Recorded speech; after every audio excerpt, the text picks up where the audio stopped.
Halo, assalamualaikum teman-teman. Jumpa lagi dengan saya Ilham Maris. Selamat datang di channel Promote the Series. Gimana kabar kalian? Semoga selalu sehat dan baik-baik saja ya. Kali ini kita akan meneruskan merangkum spoiler Wudong Qiankun atau Martial Universe Season 11 episode 31 ya guys. Dan gak usah berlama-lama lagi, langsung saja gas cuy. Tanah barat laut benua roh es. Paku-paku es menutupi gunung es yang menjulang agak menyeramkan yang menjulang tajam dari tanah. Gunung itu tertutup lapisan es tebal dan sepertinya memancarkan cahaya biru es. Di bawah sinar matahari, itu memantulkan cahaya yang dingin dan sepi. Sosok berjubah hitam saat ini berdiri di puncak es dengan tangan di belakang punggungnya. Dia mengangkat kepalanya sedikit, memperlihatkan sisi wajahnya yang seperti pisau. Dari sudut ini dia tampak sangat bertekad. Dia memiliki sepasang mata hitam yang sedalam malam. Perasaan kuno berputar di kedalaman mata ini. Dia mengangkat kepalanya dan memandang ke kejauhan, di mana ruang terdistorsi dengan keras. Pintu es raksasa samar-samar terlihat, sementara aura luar biasa yang berasal dari zaman kuno perlahan menyebar. Ini adalah gerbang spasial yang menuju ke tanah leluhur suku roh es. Wush.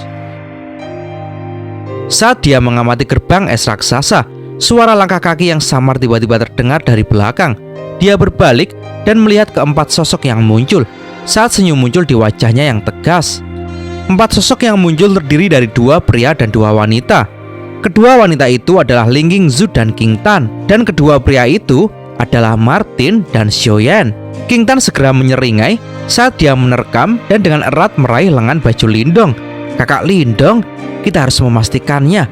Katanya ada tablet roh es dalam suku roh es. Ini adalah harta pamungkas suku. Dan dikatakan bahwa siapapun yang memiliki garis keturunan royalti roh es akan meninggalkan roh es di dalamnya saat lahir. Aku percaya bahwa fragmen jiwa Huan-Huan pasti ada di dalamnya." "Betulkah?" Setelah mendengar berita ini, senyum lega dari beban besar muncul di wajah penuh tekad Lindong. Si cantik Ling Qingzu lalu berkata dengan lembut, "Namun, tablet roh es adalah harta pamungkas suku roh es. Mereka tidak akan pernah mengizinkan orang luar untuk mendekat." Lindong mengerutkan kening saat dia menjawab, "Kamu sudah berbicara dengan mereka?" "Kami sudah bicara."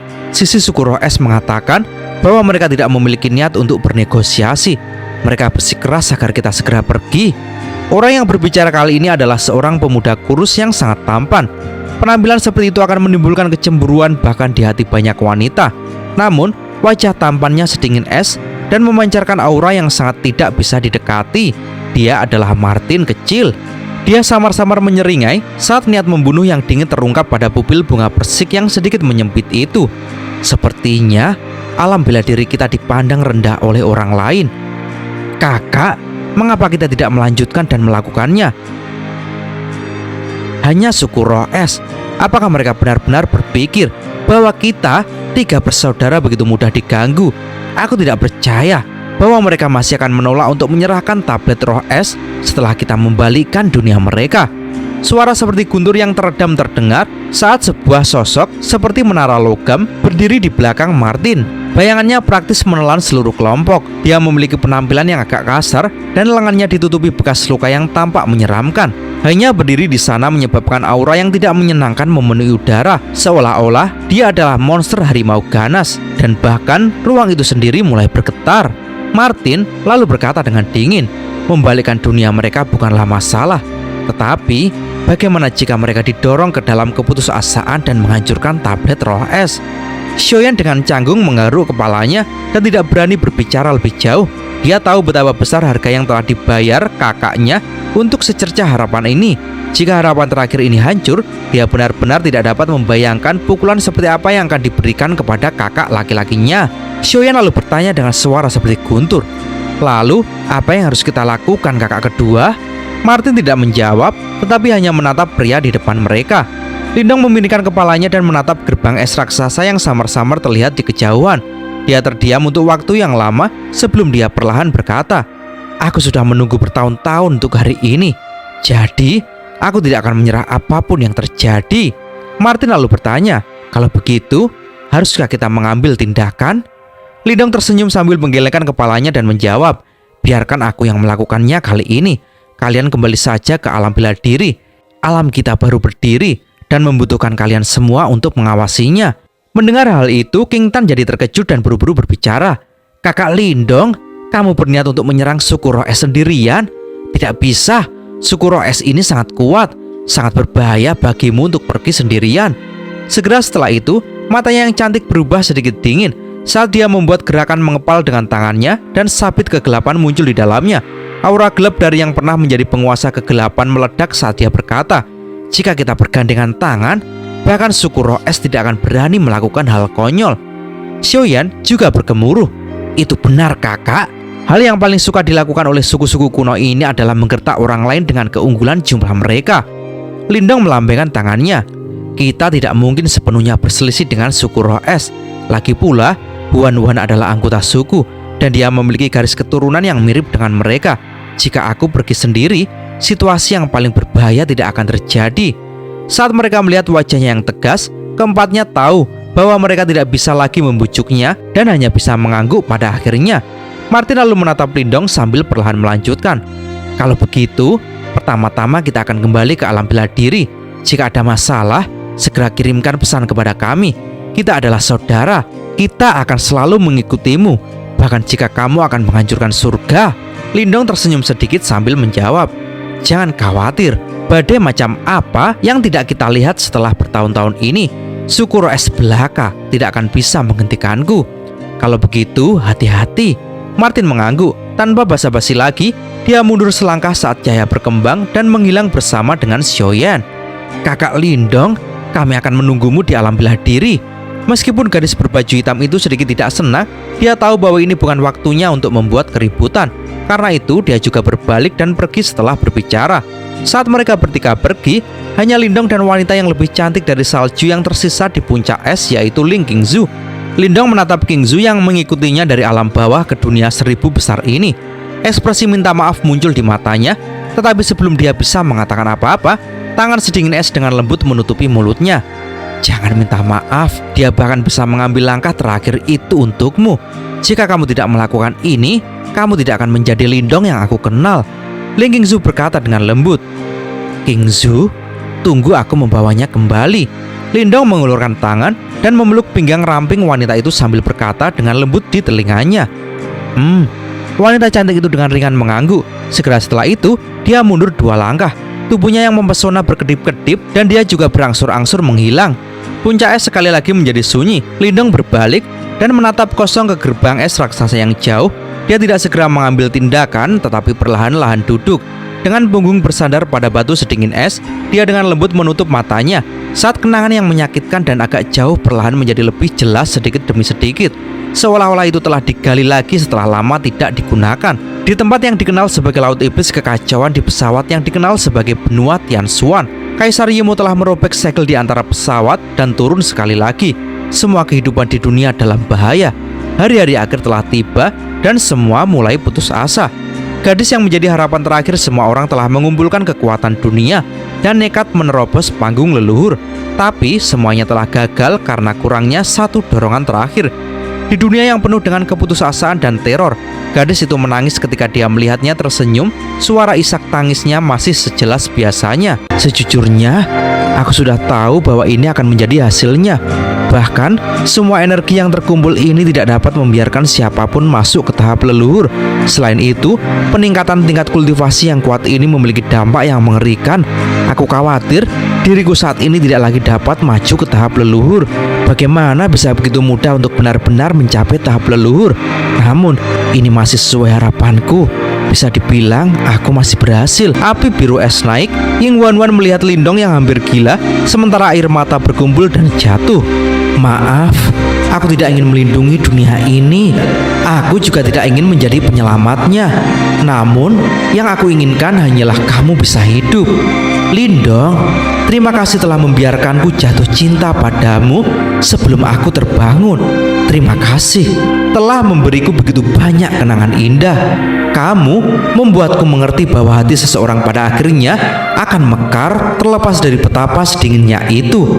Kamu pernah bertanya padaku, apakah aku Master S atau Ying Huan-Huan? Aku sekarang akan memberitahumu. Bodoh, tidak pernah ada Master S. Aku selalu Ying Huan-Huan." Api biru es naik dalam bentuk spiral. Akhirnya itu melilit seluruh tubuh Ying Wanduan. Suaranya yang agak serak juga menyebar pada saat ini. Di puncak es, Lindong bersandar pada batu sedingin es saat suara isak tangis seorang gadis tampaknya melintasi ruang dan waktu dan bergema di telinganya. Dia perlahan membuka matanya saat air mata mengalir di wajahnya yang ditentukan. Sesosok tampak muncul di depan matanya sekali lagi. Dia meletakkan tangannya di belakang punggungnya, sementara kuncir kuda hitam legamnya memantul dengan cara yang hidup. Wajah cantik itu dipenuhi dengan senyum licik namun manis. Semuanya sama seperti bertahun-tahun sebelumnya ketika mereka pertama kali bertemu di sekte Dao. Lindong mengangkat kepalanya dan menatap gerbang es raksasa yang jauh di ruang yang terdistorsi. Dia perlahan mengulurkan tangannya saat kilat muncul dari telapak tangannya. Naga petir melingkari tongkat kaisar petir yang muncul di tangannya. Dia dengan erat menggenggam tongkatnya saat dia perlahan berdiri. Di mata hitamnya ada tekad yang tidak bisa digoyahkan. Aku telah menjalani seluruh reinkarnasi hanya untuk bertemu denganmu. Tidak peduli apa, tidak peduli seberapa besar harganya. Bahkan jika aku harus naik ke surga atau turun ke kedalaman neraka, aku akan membawamu kembali. Dan sekarang aku di sini. Scene beralih memperlihatkan tanah leluhur suku roh es. Aula besar dipenuhi dengan nyanyian, tarian, dan musik seruling. Banyak ahli suku roh es saat ini berkumpul di dalam aula besar ini. Kekuatan roh tanpa batas berdenyut menyebabkan ruang beriak. Namun, bahkan dalam perkumpulan ahli ini, 4 sosok di posisi kepala aula tidak diragukan lagi adalah titik fokusnya. Setiap kata atau tindakan mereka membuat banyak ahli di aula besar merasakan semacam tekanan yang sulit untuk dijelaskan. Di kursi kepala pusat aula besar adalah seorang panatua mengenakan jubah biru. Wajah sesepuh itu memancarkan cahaya biru dan rasa dingin yang mengerikan menyebar dengan setiap gerakan yang dia buat, menyebabkan embun beku terus terbentuk di sekitarnya. Bahkan, kekuatan roh yang telah berkumpul di sekelilingnya akan berubah menjadi pecahan kristal multiwarna yang mempesona karena ki dingin yang menakutkan. Setiap kali kekuatan roh dibekukan menjadi es, tetua akan menarik nafas dan menelannya ke dalam tubuhnya. Kekuatan roh tanpa batas sedikit melonjak di matanya. Seni ilahi dunia bawah es leluhur dengan cepat mendekati puncak kesempurnaan. Sementara tetua menunjukkan metode penyerapannya yang mendominasi, banyak anggota suku roh es peringkat tinggi di aula besar meledak dalam pujian. Kata-kata sanjungan tak henti-hentinya dikirim tanpa rasa malu. Seni ilahi dunia bawah es leluhur dengan cepat mendekati puncak kesempurnaan. Ini karena sesepuh ini saat ini adalah praktisi paling kuat di suku roh es.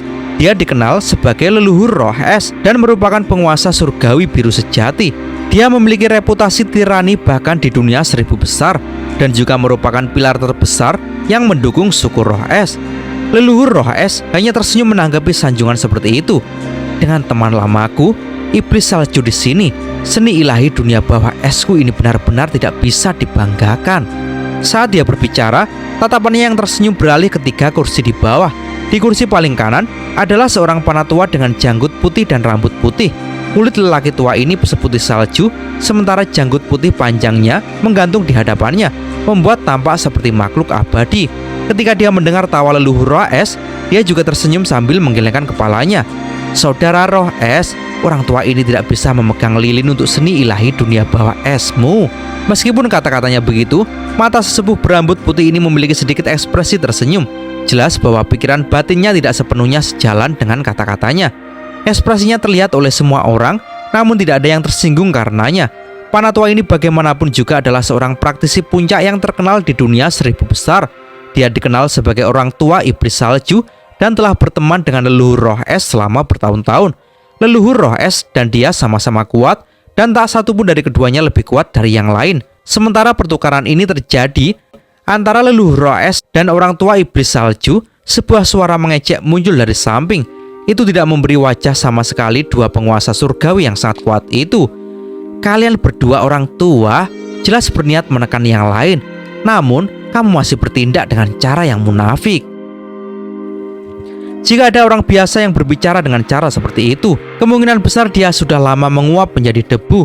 Namun, leluhur roh es dan orang tua iblis salju hanya tertawa kecil ketika mereka mendengar ini, sebelum tatapan mereka beralih ke orang yang berbicara.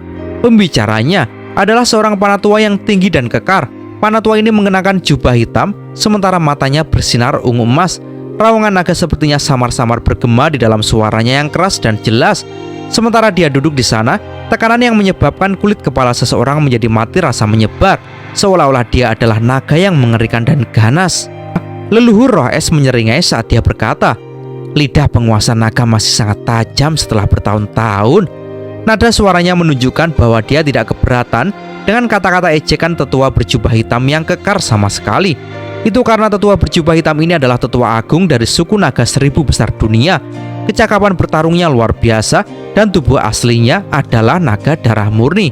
Ini juga merupakan eksistensi yang sebanding dengan penguasa surgawi. Dia dikenal sebagai penguasa naga.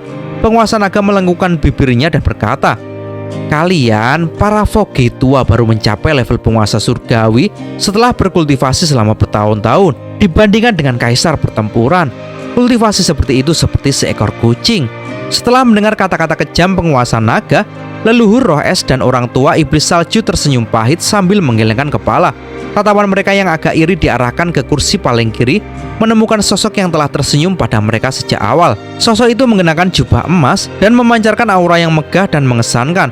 Berbeda dengan leluhur roh es dan yang lainnya, penampilan orang ini agak muda. Wajahnya yang tampan seperti sarung belati dan senyum tersungging di sudut mulutnya. Keanggunan ini membuatnya menjadi eksistensi yang paling mempesona di aula besar. Secara khusus, keindahan suku roh es tidak bisa tidak menatapnya dengan kerinduan. Mereka terus-menerus mengintip pria berjubah emas dengan wajah sedikit memerah. Jelas bahwa mereka telah terpesona oleh keanggunannya. Dibandingkan dengan monster tua seperti leluhur roh es dan yang lainnya, pria berjubah emas ini berada di puncak kejayaannya. Meskipun pria berjubah emas ini adalah yang terakhir memulai perjalanan kultivasinya di antara mereka, bahkan tidak ada sedikit pun penghinaan di mata penguasa naga yang berlidah tajam ketika dia melihat yang pertama.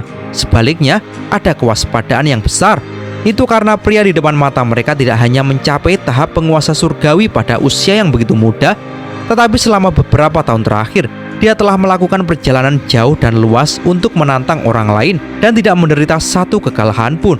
Oleh karena itu, gelarnya yang mendominasi dan tak tertandingi sebagai kaisar pertempuran di 1000 dunia besar.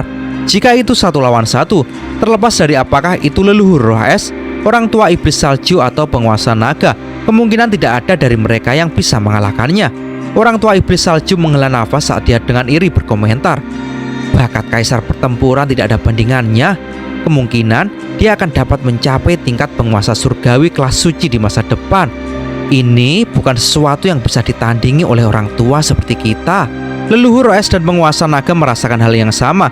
Penguasa surgawi dari 1000 besar dunia dibagi menjadi 3 kelas: kelas roh, kelas surgawi, dan kelas saint atau kelas suci. Semuanya saat ini berada di kelas roh.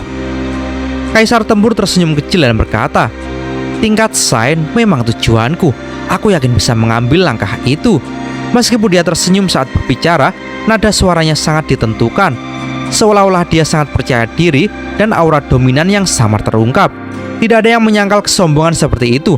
Sebaliknya, mereka percaya bahwa dia memiliki tekad yang kuat. Ini karena dia memang memiliki kualifikasi. Sementara suasana di aula besar berada di puncaknya, seberkas cahaya tiba-tiba melesat masuk dari luar. Pada akhirnya, itu berubah menjadi burung es kecil yang mendarat di bahu leluhur roh es dan mulai berkicau tanpa henti. Setelah mendengar kicau burung es kecil itu, ekspresi yang awalnya tersenyum di mata leluhur roh es tiba-tiba menjadi gelap saat tekanan kuat yang tak terlihat menyebar. Aula besar yang awalnya meriah segera menjadi sunyi senyap. Penghormatan terungkap di mata banyak ahli suku roh es saat mereka melihat ke arah leluhur mereka. Satu-satunya 3 yang tidak terpengaruh oleh leluhur roh es adalah 3 penguasa surgawi, kaisar pertempuran, penguasa naga, dan orang tua iblis salju. Apa itu? Orang tua iblis salju bertanya. Kulit leluhur roh es sedikit jelek saat dia mendengus. Seorang pria arogan yang bodoh dari alam bawah sebenarnya memiliki delusi meminjam tablet roh es suku roh esku untuk menghidupkan kembali istrinya. Apakah dia tidak tahu bahwa tablet roh es adalah harta pamungkas sukuku? Itu akan menderita setiap kali digunakan. Bagaimana bisa dipinjamkan kepada orang luar? Orang tua ini telah berulang kali menolak permintaannya. Tak kuduga bahwa orang ini tidak hanya menolak untuk mundur, tetapi juga memiliki keberanian untuk secara paksa masuk ke tanah leluhur suku roh esku. Benar-benar sombong. Menjelang akhir, leluhur roh es sudah meledak dalam kemarahan. Ki dingin yang menakutkan muncul di sekujur tubuhnya dan suara benda-benda yang dibekukan muncul di aula besar. Membobol secara paksa tanah leluhur. orang dari alam bawah ini memang arogan. Orang tua iblis salju yang lainnya saling bertukar pandang sebelum mereka tertawa kecil. Dunia seribu besar adalah titik berkumpulnya pesawat-pesawat rendah yang tak terhitung jumlahnya. Dengan demikian, para ahli seribu dunia agung akan memandang mereka dari alam yang lebih rendah dengan jijik. Bagaimana mungkin mereka tidak tertawa ketika mereka mendengar bahwa orang yang sembrono dari pesawat yang lebih rendah benar-benar bermaksud untuk masuk ke tanah leluhur suku Roh Es. Dengan leluhur Roh Es yang mengawasi suku Roh Es, bahkan serangan bertenaga penuh dari penguasa surgawi tidak akan berhasil. Ekspresi leluhur Roh Es gelap. Dia tiba-tiba melambaikan lengan bajunya dan cermin es terbentuk di depan mereka. Sebuah tablet es kuno diam-diam menjulang di dalam cermin es. Orang tua ini ingin melihat siapa di sukuku yang akan menikah dengan petani seperti itu. Dengan jentikan jarinya, cahaya dingin mendarat di tablet Roh Es dan cahaya es langsung berkedip di atasnya. Pada akhirnya, cahaya itu menyatu dan sosok cantik berangsur-angsur muncul. Mata sosok itu tertutup rapat dan rambut panjangnya bersinar dengan cahaya biru es. Ekspresinya sedingin es, tapi dia sangat cantik. Sementara aura samar namun sangat dingin menyebar darinya. Banyak yang menjadi terengah-engah ketika melihat sosok cantik ini mendarat di mata mereka. Selanjutnya, pemimpin suku cabang suku Roh Es mengerutkan kening, tetapi akhirnya menggelengkan kepala ke arah leluhur Roh Es, menunjukkan bahwa wanita ini bukan bagian dari suku mereka. Bukan bagian dari sukuku? Lalu, bagaimana fragmen jiwanya muncul di tablet Roh Es? Hanya garis keturunan kerajaan dari sukuku yang memiliki kualifikasi ini. Berbagai pemimpin suku cabang saling memandang. Beberapa saat kemudian, seseorang berbicara dengan nada merenung. Tercatat dalam arsip leluhur kita bahwa pernah ada cabang dari garis kerajaan yang memisahkan diri dari suku Roh Es kita di masa lalu. Kemudian tidak ada kabar dari mereka dan diyakini bahwa mereka telah dimusnahkan. Wanita ini mungkin milik cabang tertentu itu. Hanya setelah mendengar ini, leluhur Roh Es mengangguk dan dengan dingin berkata, karena mereka telah memisahkan diri dari suku, jangan pernah berpikir untuk menggunakan suku Roh Esku untuk bangkit kembali. Pada saat ini, mata kaisar pertempuran tiba-tiba menjadi sedikit cerah saat dia menatap sosok cantik di dalam tablet Roh Es dan berkata, hehe, bakat fragmen jiwa ini luar biasa. Jika Estua merasa itu merepotkan, tolong berikan itu pada diriku yang rendah hati. Aku pasti akan mengurusnya dengan baik. Leluhur Roh Es tercengang. Segera setelah itu, dia ingat bahwa kaisar pertempuran adalah seseorang yang menyukai kecantikan. Dia segera melambaikan tangannya dan berkata sambil tersenyum, jika kaisar pertempuran tertarik, orang tua ini akan memberikan fragmen jiwa ini kepadamu setelah penyusup itu ditangani. Itu benar-benar layak jika fragmen jiwa belaka dapat menciptakan hubungan yang lebih dekat dengan kaisar pertempuran. Kaisar pertempuran terkekeh setelah mendengar ini dan menjawab, kalau begitu, aku harus berterima kasih pada Estua. Jika bantuanku diperlukan, jangan ragu untuk menanyakannya. Di sampingnya, orang tua iblis salju dan penguasa naga juga mengangguk, menunjukkan bahwa mereka akan memberikan bantuan mereka. Bagaimanapun, suku Roh Es sangat kuat dan bermanfaat untuk memiliki hubungan yang lebih dekat dengan mereka. Leluhur Roh Es menyeringai saat melihat ini. Orang tua ini berterima kasih atas niat baikmu. Namun, seorang petani biasa dari pesawat yang lebih rendah tidak layak untuk perhatianmu. Kamu hanya perlu menonton dari belakang. Setelah berbicara, dia dengan dingin melihat ke arah para pemimpin cabang suku Roh Es dan tersenyum dingin. Aktifkan formasi besar. Orang tua ini ingin melihat dengan pasti di mana orang dari alam bawah ini menemukan keberanian untuk masuk ke tanah leluhur suku Roh Esku. Dipahami. Di aula besar, banyak ahli suku Roh Es segera merespon. Mereka berubah menjadi kilatan cahaya yang tak terhitung jumlahnya dan melesat maju. Dalam sekejap, kekuatan roh yang menakutkan melonjak di domain suku Roh Es saat lapisan lingkaran cahaya es menyebar. Ki dingin dibentuk masuk ke domain tanah leluhur seluas laut dan tampaknya membekukan ruang itu sendiri, sementara sosok yang tak terhitung jumlahnya berdiri di udara di sekitarnya. Kekuatan roh berdenyut seperti jaring yang tak terhindarkan, sepenuhnya menyelimuti area dalam jarak 100.000 kaki. Sebuah teratai es naik di udara di belakang mereka. Leluhur Roh Es duduk di atasnya saat dia dengan dingin melihat pintu masuk ke domain tanah leluhur. Semua pertahanan tanah leluhur telah sepenuhnya diaktifkan pada saat ini. Selanjutnya, dengan leluhur Roh Es di sini, bahkan penguasa surgawi hanya akan bisa mundur dalam kekalahan. Seluruh area diam, sementara hawa dingin yang pahit turun. Itu adalah hawa dingin yang dipenuhi dengan niat membunuh tanpa akhir. Para ahli dari suku Roh Es terfokus pada pintu masuk. Ki dingin melanda daerah itu. Tiba-tiba, mata leluhur Roh Es menyipit dan tatapan tajamnya mengarah ke pintu masuk tanah leluhur. hanya untuk melihat riak-riak kekerasan muncul. Dia benar-benar berani datang, benar-benar orang bodoh yang ceroboh. Kemarahan leluhur Roh Es mencapai puncaknya saat dia berkata dengan muram. Ki Dingin terbentang saat langkah kaki samar seseorang yang berjalan di udara terdengar. Tatapan para ahli suku Roh Es yang tak terhitung jumlahnya berkumpul, dan mereka menyaksikan sosok secara bertahap muncul dalam Ki Dingin yang tak ada habisnya. Sosok itu berdiri tegak dan lurus, sementara auranya tak terduga seperti jurang yang dalam. Petir menyambar dari tongkat kaisar petir yang dia pegang. Ekspresinya mirip dengan sumur kuno saat dia berdiri di depan para ahli yang tak terhitung jumlahnya dari suku Roh Es. Selanjutnya, sebuah suara bergema di dalam domain tanah leluhur.